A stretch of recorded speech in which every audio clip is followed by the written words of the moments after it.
Tara, Basa tutoring program sa DSWD ang sugdan sa dakbayan sa Sugbo isip mag-pilot area sa rehiyon 7 nga may dul-an si gumel ka mga incoming grade 2 learners ang gilantawang maka-benipisyo. Ang detalye sa report ni Femari Dumabo. Ganihang udto gihimo ang pinirmahay sa Memorandum of Agreement tali ni Mayor Michael Rama nga ga-represent sa dakbayan sa Sugbo ug sa kadagkuan sa Department of Social Welfare and Development pinanguluhan ni Secretary Rex Gatchalian. Mitambong usab ang mga opisyal sa DepEd Cebu City Division ug Cebu Normal University. Ang paglagda nila ang nagtimaan nga sugdan na ang pagpatuman sa Tara Basa tutoring program dinhi sa dakbayan sa Sugbo. Mato ni Gatchalian nga expansion kini sa malampusong pagpatuman niini didto sa kauluhan sa miaging tuig. Tinguha niini nga matabangan sa ilang reading skills ang mga giilang 4,865 ka mga incoming grade 2 learners nga gulagway nga mga struggling o non-reader learners. Ang mga tinun-an ang gikan sa 67 ka mga public elementary schools sa Cebu City. Samtang 487 ka mga incoming third year o fourth year college students sa Cebu Normal University ang mamahimong tutor niini. So it's a holistic program that one aims to reduce illiteracy, mabawasan yung mga non and frustrated readers natin sa grade 2.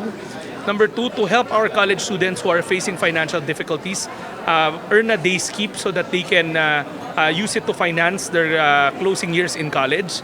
And 3, empowering our parents to become the first teachers at home. So it's a holistic program that aims to transform the education assistance into a conditional program. Lakip sa programa ang pagtabang usab sa mga ginikanan sa mga tinun-an nga gustong magkat-on sa pagbasa nga mao'y alagaran usab sa 97 ka mga youth development worker nga magsilbing facilitator sa nanay-tatay teacher session.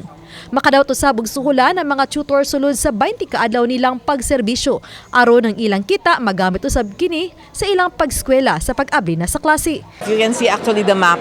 This is where the public schools are distributed and this is where the children are going to during the Tara Basa tutor program.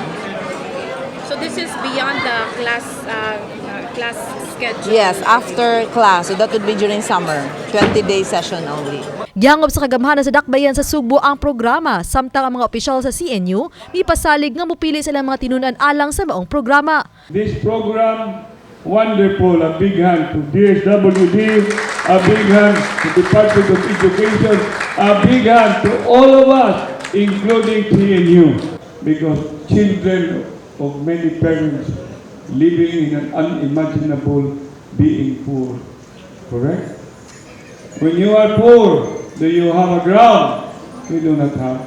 When you are poor, do you have a comfort facilities? We do not have.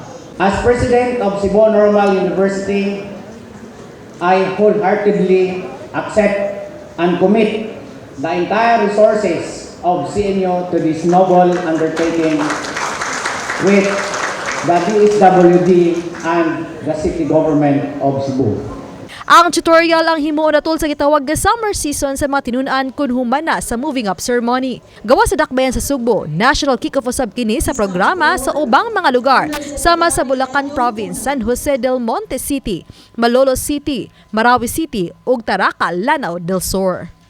Uban ni Cleofer Lumayag, Femari Dumabok. Balitang Bisdak.